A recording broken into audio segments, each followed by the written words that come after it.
मुहर्रम इस्लामी calendar का प्रथम मास है। इत्तेफाक की बात है कि आज मुहर्रम का यह पहलू आमजन की नजरों से ओझल है और इस माह में अल्लाह की इबादत करनी चाहिए, जबकि पैगंबर इस्लाम ने खूब रोजे रखे और अपने साथियों का ध्यान भी इस तरफ आकर्षित किया। इस बारे में कई प्रामाणिक हदीसें मौजूद है। मुहर्रम की 9 तारीख को जाने वाली इबादतों का भी बड़ा सवाब बताया गया है।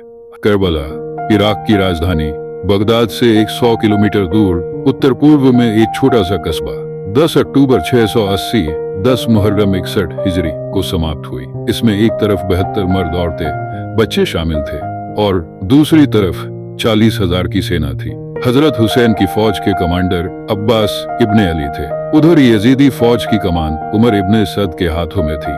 हजरत हुसैन और उनके सभी 72 साथियों परिवार वालों को शहीद कर दिया था, जिसमें उनके 6 महीने की उम्र के पुत्र हजरत अली असगर भी शामिल थे। और तभी से तमाम दुनिया के न सिर्फ मुसलमान बल्कि दूसरी कौमों के लोग भी इस महीने में इमाम हुसैन और उनके साथियों की शहादत का गम मनाकर उनकी याद करते हैं।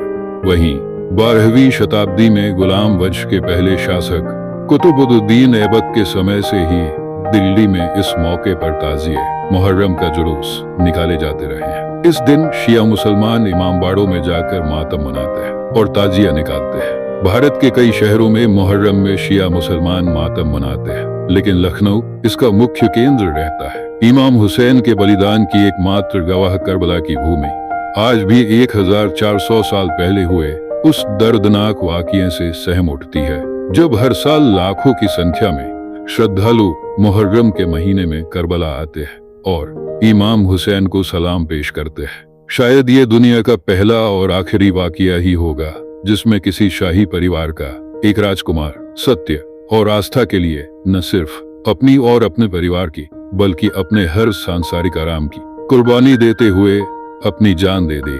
मुहर्रम कोई पर्व नहीं बल्कि एक श्रद्धांजलि है इमाम हुसैन और उनके 72 साथियों को, जिन्होंने यजीद की ताकतवर फौज का सामना कर दुनिया के सामने आतंकवाद के खिलाफ लड़ने का शानदार नमूना पेश किया। योद्धा हर सदी में हुए, हर धर्म में हुए और हर देश में हुए, परंतु दुनिया में इमाम हुसैन ही ऐसे महान योद्धा थे जिन्होंने अपने बलिदान को जीत में बदल फनाफिल्लाह अल्लाह पर सब कुर्बान के पद को पा लिया था, जो अध्यात्म की सबसे ऊंची और मुश्किल स्थिति है, जहां सिर्फ रब, ईश्वर और बंदा होता है।